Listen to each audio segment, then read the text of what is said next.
Magandang hapon po sa ating lahat. My name is Deo Balbuena, ang tunay ko pong pangalan. At kilala po ako bilang isang Diwata Pares. Nandito po kami para mag-file po ng COC para po sa vendor party list at isa po ako sa mga nominado. So maraming salamat po at magandang hapon ulit sa ating lahat.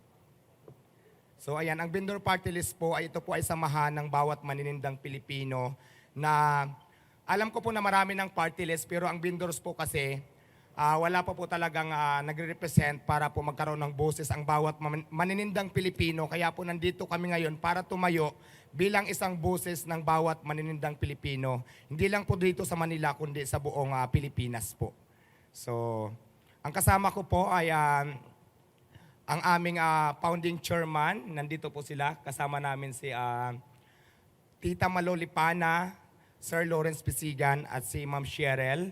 So, ayan, kami po ang kumakatawa ng vendor party list. So, maraming salamat po sa inyong lahat. Okay. May mga katanungan sa Medjanoy, no? Sige po. Magtatanong? Question, please. Dwight Plapler. Clarification lang, sir. Pang ilang nominee po kayo ng pang ilang nominee po kayo ng vendor po ba o vendors po? Vendors party list po kami. Vendors part. Opo. At pang ilang nominee po? Pang-apat po. Bali pang-apat po ako. Pang-apat po. Opo. Opo. At kung makapasok po ang Diwata, sorry. Ang vendor, sorry. Kung makapasok po ang vendors sa Congress, ano po yung specific legislation na gustong i-push ng inyong grupo? Ayan, ang advokasya po kasi ng vendor party list ay tulungan iangat ang bawat maninindang Pilipino. So, yun po. Magtatayo kami ng kooperatiba para na kung saan mas hindi mahirapan lumapit yung bawat maninindang Pilipino. Tapos, mayroon din kaming gagawin mga advokasya namin na yung mga vendors na kailangan natin iayos, lalo na po katulad sa akin, dati lang po ako street vendors, doon po, yun po ang isa sa mga tututukan ko din para po yung walang mga pwesto, pwede natin tulungan para magkaroon ng mga pwesto, abot lang din sa kanilang makakaya. So, ganon. Sino pa po? Meron pa magtatanong? Wala na. Sa ABS-CBN po may magtatanong. Hi, magandang hapon, Diwata. Sino yung first three nominees ninyo? Ayan, yung first three nominees po namin, kasama ko sila, nandyan sila ngayon. Binanggit ko kanina, si Tita Malulipana, Sir Lawrence Pisigan, at saka si Ma'am Cheryl. So, sila po yung Okay. tatlo. Oo, bakit ikaw yung mas pinagsalita nila ngayon? Kasi alam ko din naman na mas marami magtatanong pag nandito para sa akin. Kaya ako yung umakyat talaga. Nag-voluntary para umakyat dito na ako na lang yung magsalita. Okay. Tapos isa na lang, Diwata, yung vendors party list, kapag nangyari na natuloy sa Kamara, ano specifically yung isusulong yung panukalang batas? Kasi marami ng party list groups ang nagre-represent sa mga maralita, sa mga mabababa na mga trabaho o ang kabuhayan, ika nga. Ayan, ang mga batas na tulad ng sinabi ko kanina, na magkaroon, kasi di ba sa dami ng party list, pero wala pa po kasi nagre-represent ng vendor party list. Nandito kami ngayon para maging boses sa lahat po ng mga vendors, para tulungan po, magtulong-tulong kami para may angat po ang mga vendors sa buong Pilipinas. Okay. Meron pa pong magtatanong? Robert Mano. Teleradyo po yan, Mr. Diwata. Hi sir, magandang hapon.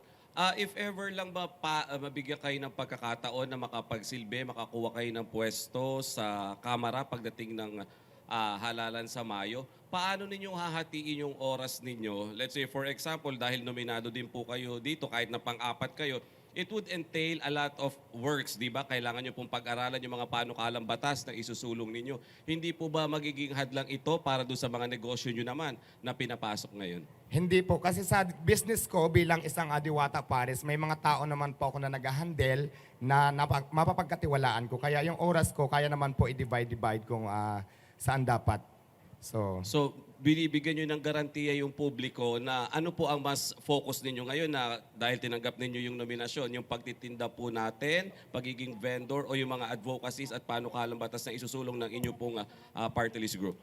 Siyempre magpo-focus tayo sa party list, pero hindi naman pwedeng pabayaan ko din yung tindahan ko. So, yun. Bibigay po ba kayo ng Anli Pares sa Kamara? Ay bakit hindi kung gusto nila? Mag-a-unrice tayo doon at free soft drinks pa. Okay, thank you. May question pa siya sa likod. Thank you. Hello po, good afternoon. Since kayo po yung fourth nominee ng Vendors Party List, ano po yung nag-udyok sa inyo para sumabak po dito po sa party list and sa Ayan, ma'am, base kasi sa mga karanasan ko, siguro naman maraming nakakakita dito sa social media kung paano ako may paglaban bilang isang vendors. Noong nakilala ko po si Vendor Party List, talagang hindi ako nag-atubili na sumama sa kanila para ipaglaban ang karapatan ng bawat maninindang Pilipino. Nang intensyon lang naman namin ay mabuhay ng patas na ito lang yung kaya namin gawin. So yun po, maraming salamat. Thank you. Please. Sir, good afternoon po. Amor Santos po from Newswatch. Sir, ano po sa tingin niyo yung magiging bentahe po ninyo sa pagtakbo ninyo sa halalan? Considering na tama po ba, first time po ninyo nasasabak Yes, politika? first time po. Ano po yung parang mai-offer nyo na bago sa publiko para makumbinsi po sila na bumoto para sa vendors party list? Ayan po, kasi ang advocacy talaga ng vendor party list para po sa lahat ng vendors. Para nga tulungan yung mga vendors, yung mga nagtitinda. Kasi di ba pag vendors tayo, importante talaga yung puhunan. Hindi ka kasi makapagtinda kung wala kang puhunan. Isa pa yan sa mga advokasya namin na dapat namin gawin pag binigyan kami ng pagkakataon para makaupo dyan sa pwesto. So, yun po. Sa batas po, paano po iyon? Gusto nyo pong magkaroon ng batas na magbibigay ng puhunan po sa mga vendors? Paano po ba yung specific yung bill? sa batas kasi, ito kasi yung dapat bilang isang vendor talaga kasi naranasan ko talaga kung paano talaga makipaglaban sa mga, di ba, nakiklearing tayo. Ang batas na gusto kong gawin, tapos lalong-lalo na po yung sa karanasan ko din na medyo, yung permit medyo napakahirap, yun kasi ang naisip ko. Gusto ko, mag-implement ako ng batas at pag-aralan na para mas mapadali. At susunod tayo sa batas talaga, pero yung hindi mahihirapan yung bawat maninindang Pilipino na kagaya lang naman sa akin, mga small business lamang po kung tawagin. So parang ganun po yung naisip ko.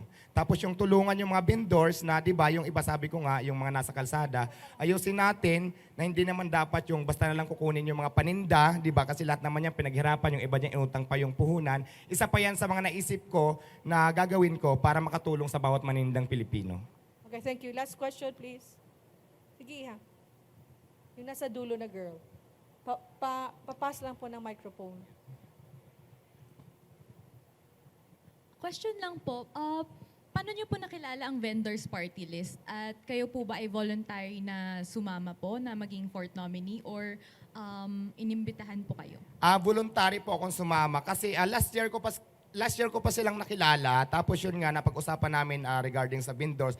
Ako mismo yung voluntary sumama kasi gusto ko din talaga, tulad ng sinabi ko kanina, na magkaroon ng boses yung bawat maninindang Pilipino para ipaglaban din naman yung karapatan ng bawat manininda. Kaya po sumama ako ng kusa sa kanila para mag-volunteer. So yun po, ma'am. Maraming salamat. Maraming salamat. Okay, sino pa po?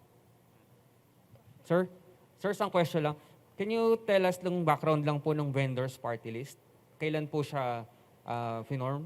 Ayan, yung vendor party list po, Samahan ng Maninindang Pilipino. Nag-umpisa ito nung June 24, 2022. Tapos na-registered namin ito nung January 10, 2024.